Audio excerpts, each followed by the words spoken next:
どの刑事よりも先にわずかな証拠から事件の真相に近づいていくところがすごくて、その能力に目をつけてコンビを組むように提案した警視総監の判断力もすごいと思いました。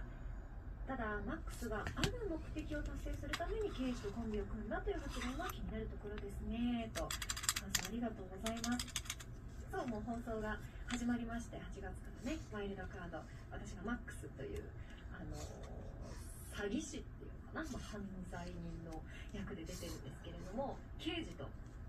犯罪者のコンビっていうまさかのね、バディものなんですけれども、すごくテンポがよくって面白くて、収録はもうね終わっているんですけれども、もちろんなんかその収録が終わってちょっとロスになるぐらいたくさん喋ってたし、たくさんね遊び心も踏まえてやったのでね、ぜひぜひ漫画ドラマ見れる人がチェックしていただけると嬉しいですよ。刑事物なんですけれど